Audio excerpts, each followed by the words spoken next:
Welcome to Pantry to Plate. I am Kristen, the food bank dietitian, and I am here in the Kaiser Permanente Learning Kitchen at the Atlanta Community Food Bank. I always make it through that intro somehow. There's so many words. Okay, friends, I'm so excited to share some recipes with you today, as I always am, but this time my recipes are going to be helpful for many different meals, right? So talking about apples, as you may already realize, and you can fit apples into any meal of your day. So I'm going to show you 3 different dishes that will align with some of the meals that you may be eating, and I'll talk to you a little bit more about some other ways that you can incorporate apples. Why are we talking about apples in March? So technically, they're not in season for us here in Georgia, but we are going to be getting a ton of apples over the next few months. So for our partners who are on the TFAP program, we are going to have TFAP apples every single month, at least 2 truckloads a month. That's a lot of apples. So I want to share some ways that you could talk about apples with your neighbors as you are distributing them, or just start some conversations with how they may like to eat apples, and then share a little few tidbits about how they could add them further into their dishes. As they say, an apple a day keeps the doctor away, but in general, apples are just healthy across the board, and they're going to give you fiber from the skin and the flesh, and you can't go wrong with apples unless you're allergic, so don't do that. Okay, so the first dish I'm going to start with is our dinner dish, because it's going to take the longest to prepare during the video. So I'm going to make pork chops with an apple onion gravy. So pork and apples are besties. Their flavors go really well together. So that's a great way to include apples in your dinner meals. So you can substitute chicken here if you don't eat pork. You could use tofu if you don't eat meat at all, or just add some beans to your apple and onion gravy. So you can eat this whether you eat pork or meat, either way. So I have already started by browning my pork chops. So that's the first thing you want to do, is get them seasoned up however you like to. I just use salt and pepper here today. This is where you can put your fingerprint on it and season them to your preference. So I just browned them on both sides. It was like 3 to 4 minutes per side. In this step, we're not aiming to cook the pork chops all the way through, because we're going to add them back to the pan once our apples and our onions are nice and cooked down. So we're going to set these aside, and we're going to bring these back a little bit later in the video.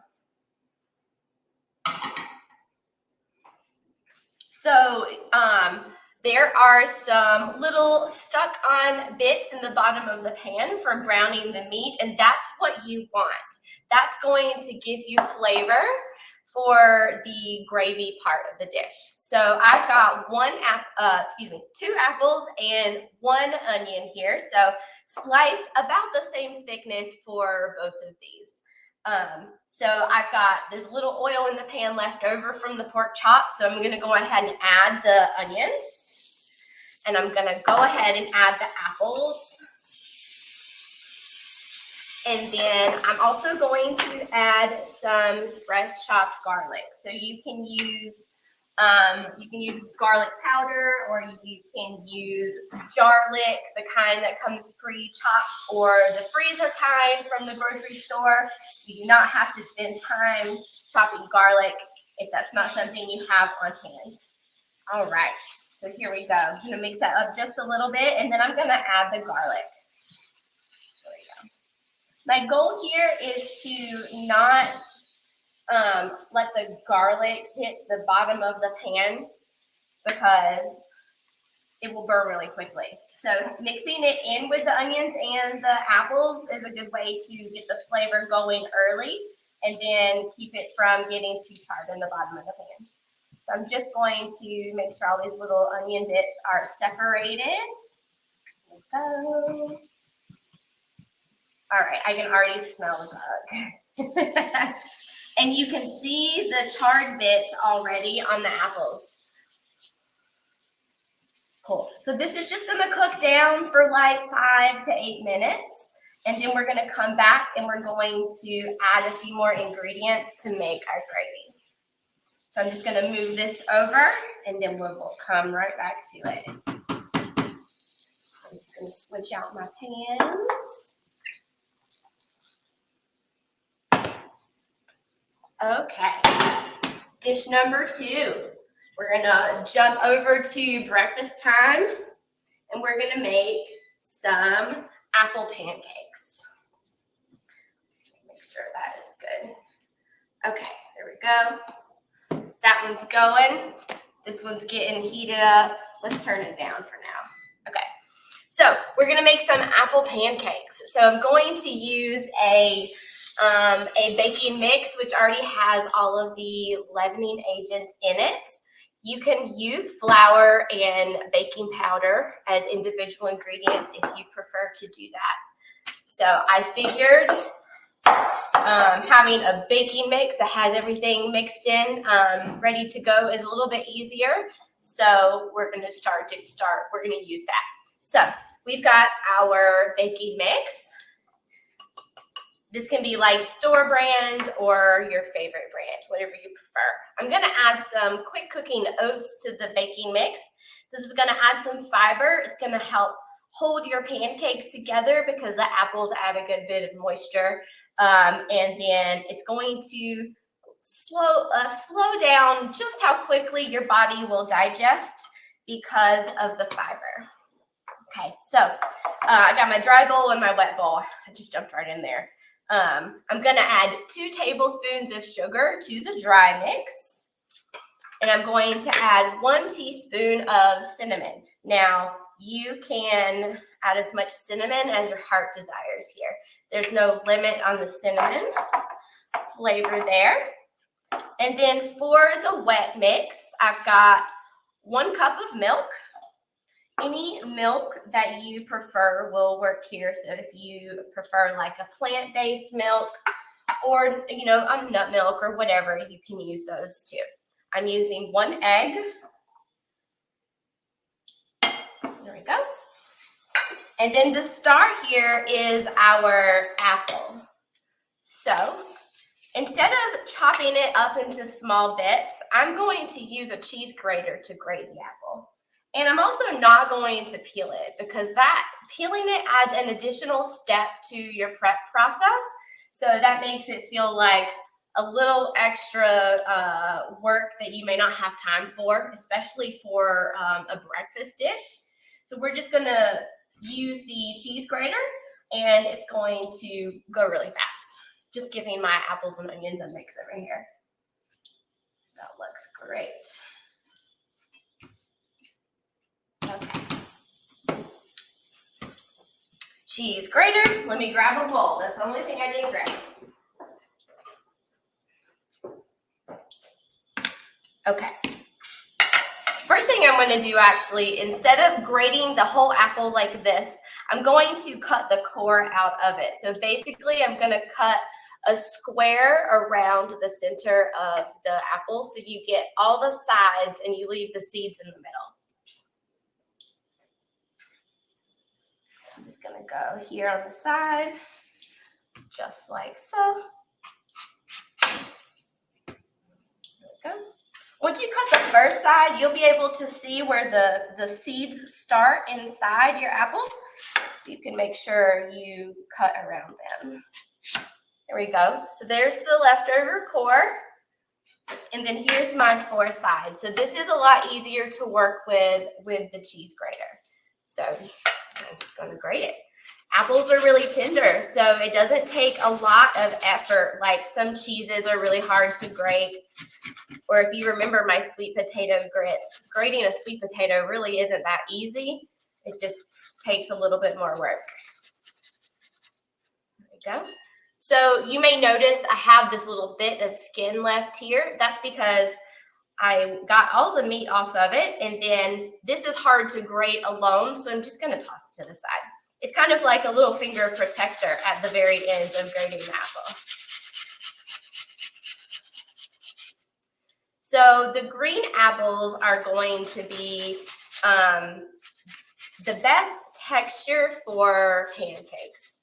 Now, I don't see, there's the skin that comes off. It's a little hard to deal with at the end, so just toss it to the side. For the best flavor and the best texture for your pancakes, the green apple really is the best, but you can use any apple that you have available to you. So I know that there are recommendations around what type of apple works best for different dishes, but sometimes we just have the apple that we have and we want to prepare it in a dish that sounds really delicious for us at the time. So we're gonna use what we have, right? Okay, last piece of apple.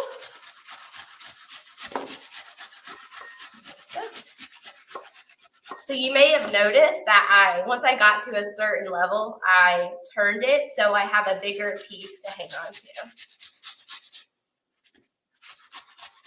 And the reason why I'm doing this on camera is because apples brown really quickly, right? So I didn't want to grate this ahead of time and then hold it in some water for a while and then have to drain out all the grated apple. That's a few extra steps that I didn't have time for. So there we go.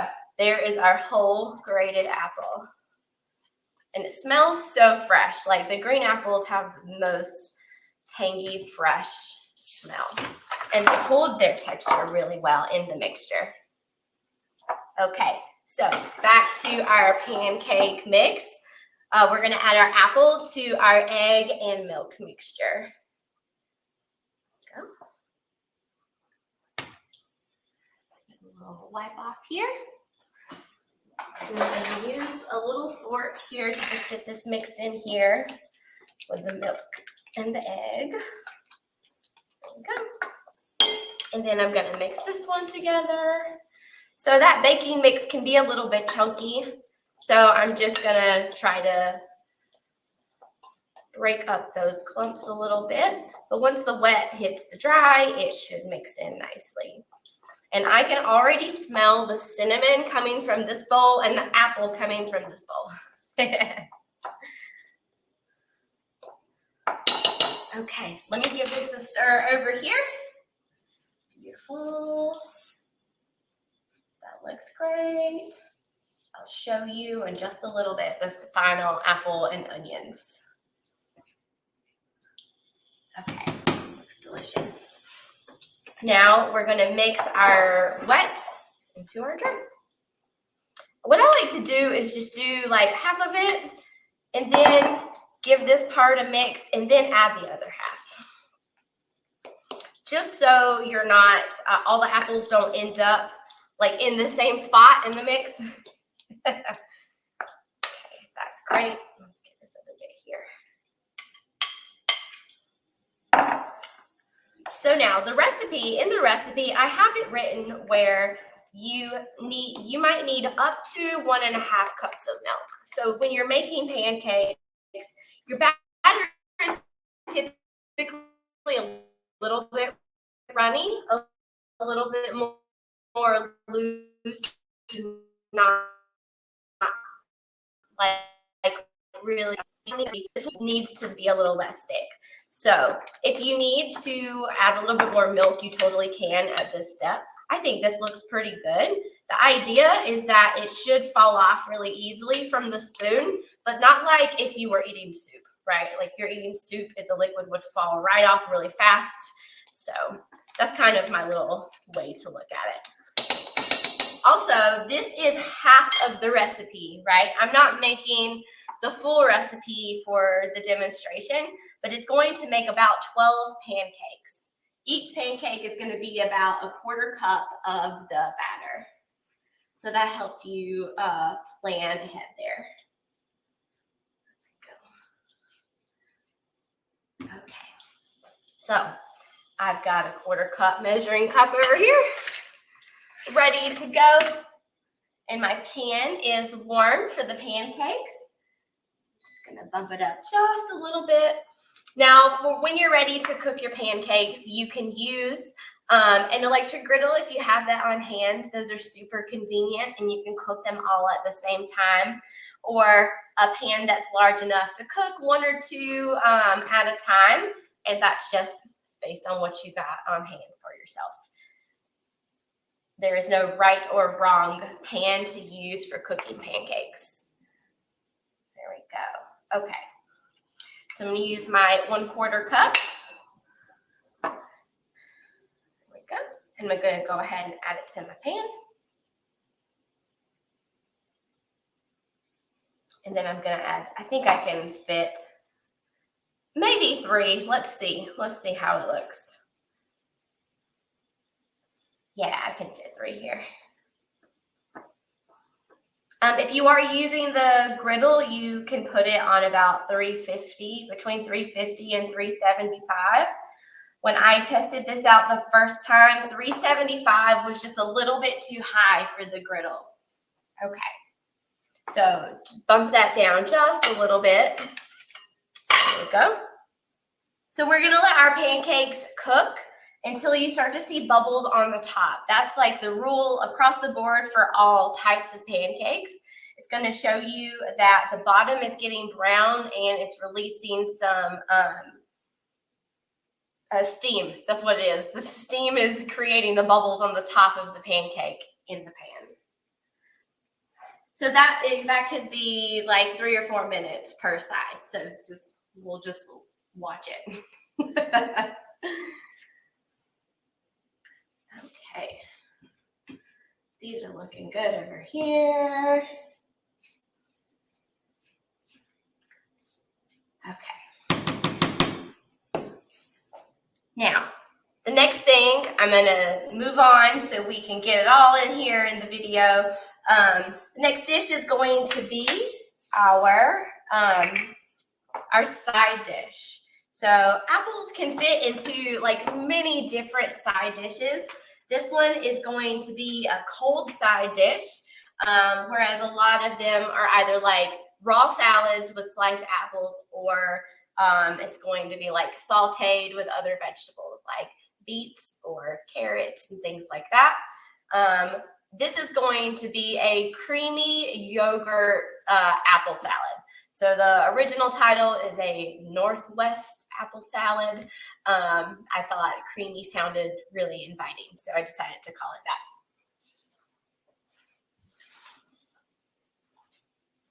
that. Okay, so for this salad, I'm using green apples again because they are really hearty and crispy and go great with the yogurt.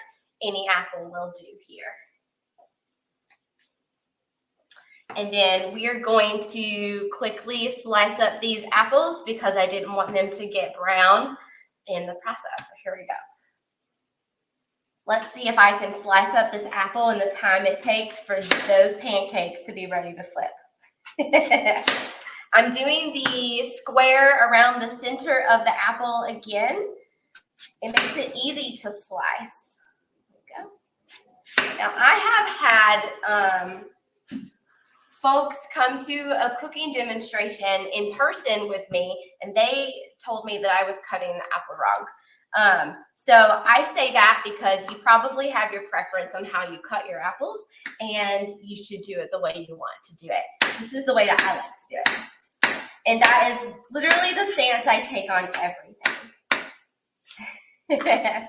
So when you do it like this, you're going to get even slices, and you can make sure that the thickness is similar. So all of your bites will be equal. And then I am just rocking my knife like this. There we go.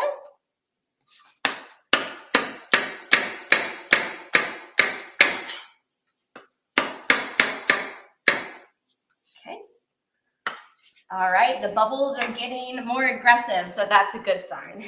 I want to make sure that the bottom is nice and brown on the pancakes before I flip it. All right, there is one of the apples. Let's check these pancakes. That looks super good. Okay. Let's see if we got enough space here. They're still pretty juicy. I'm gonna turn up my pan. I think I didn't turn it up high enough. All right, now we have time to cut the other apple.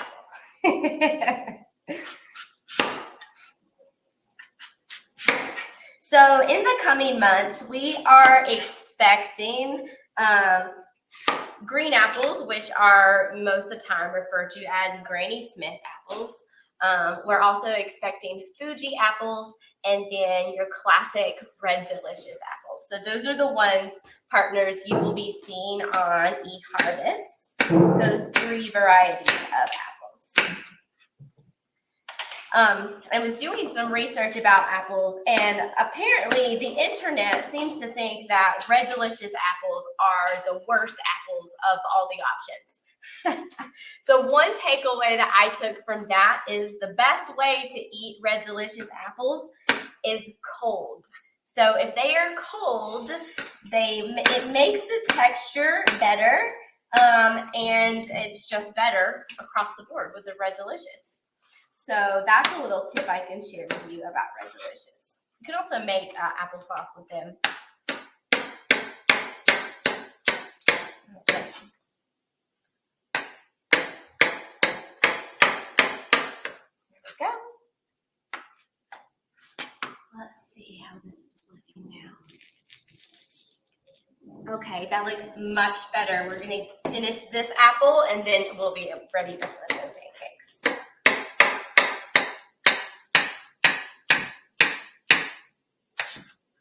Okay, so here is my 2 apples. So this is the whole recipe.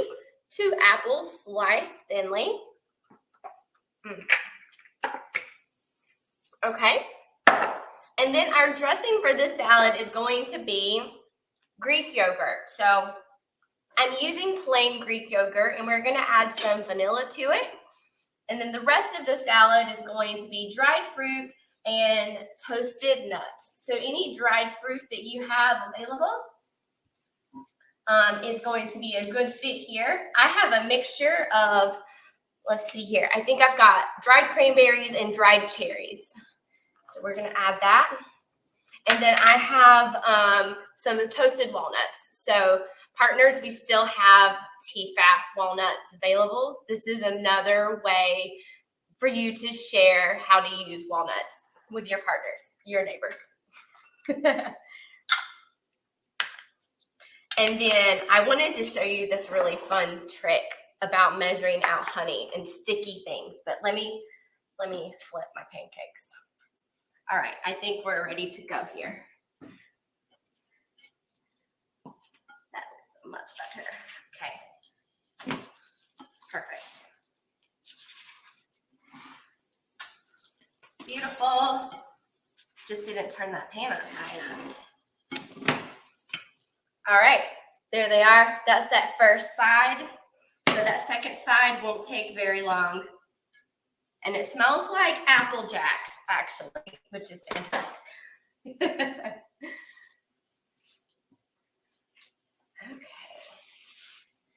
That looks great.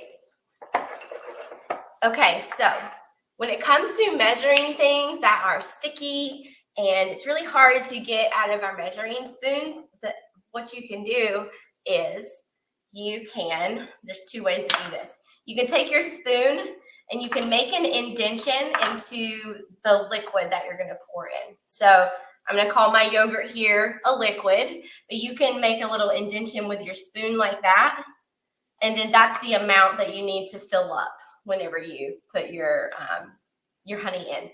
The other thing that you can do is you can take some cooking spray and you can spray your measuring spoon before you put the honey in it, and then the honey slides right out. So that's 2 ways that you can measure without getting everything stuck inside of your measuring spoon. So I'm going to actually, since I already made that little indentation, I'm going to do that. So there we go. We're just going to fill it up. And then that is a tablespoon of honey, because that was the size of the spoon. I don't know. I think that's fun. So we just want to add the honey enough to to make the dressing have a little bit more flavor than just the really tangy flavor of the yogurt, because this one is unflavored. So I just added about a tablespoon, and then I'm gonna taste it and see how it tastes. We might add a little bit more. Nope, that's perfect. That's delicious. Honey and yogurt are best friends. Okay, I can't wait to show you those apples and onions over there. They're looking great.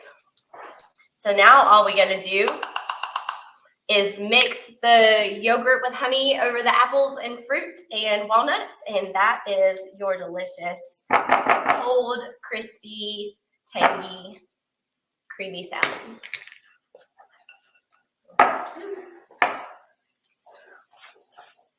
Like maybe I should have gotten a bigger bowl. That's okay. There we go. There we go. We're making it work.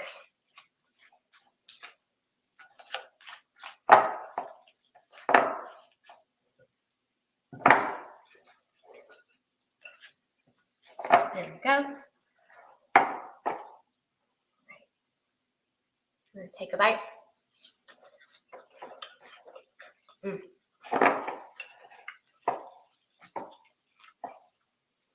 Very simple, really nice and refreshing. For hot days, I recommend this salad. Okay. Okay, let's get those pancakes out of the pan.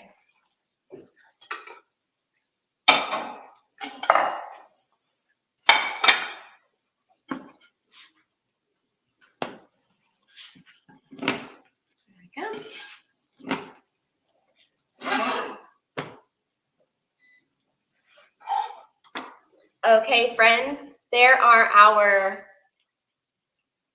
they smell so good. They smell exactly like cinnamon apple cereals. Apple pancakes, these are really great in the freezer. So if you wanted to make a larger batch to have for a busy day when you don't have time to make breakfast, this is fantastic.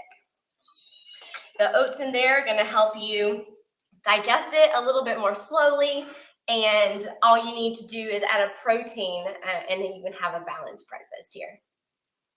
Yum, that smells so good. Okay, let's move back over here to these apples and onions.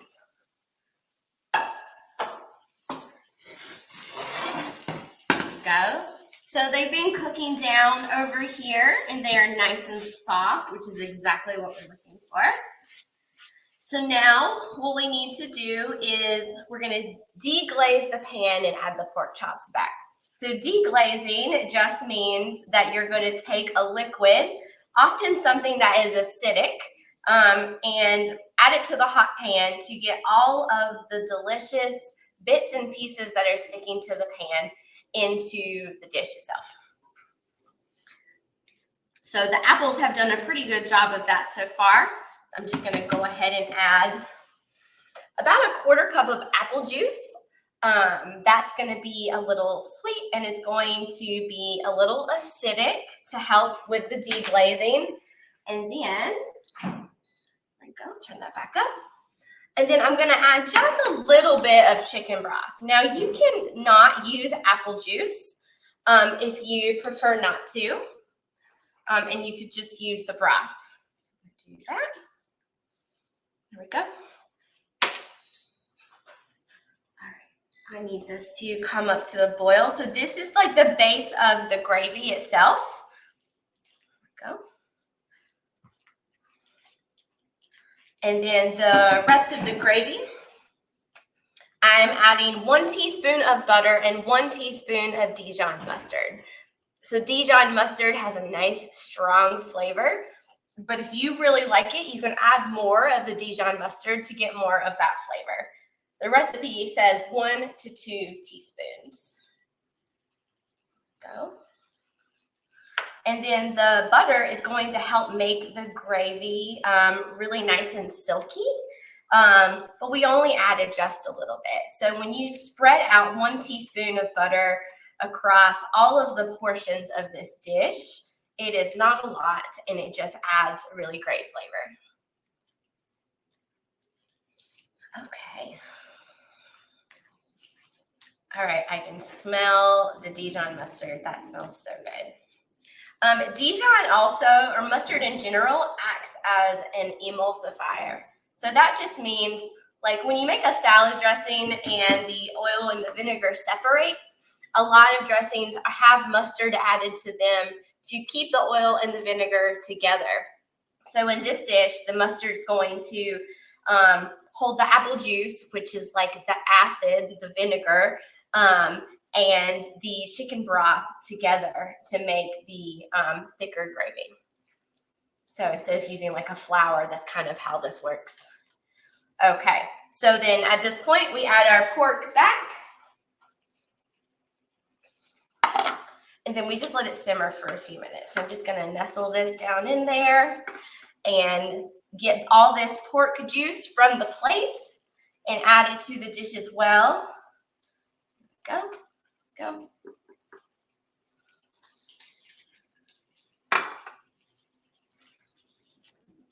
And then there we go, add that juice.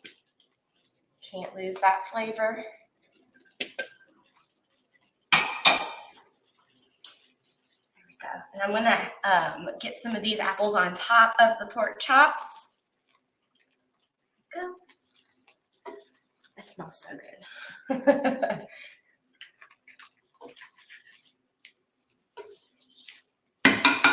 Okay, and so at this point, you're just gonna give it maybe 5 minutes to cook to bring all of the flavors together. Your pork should be mostly cooked from the browning step at the very beginning. You can add a lid at this point.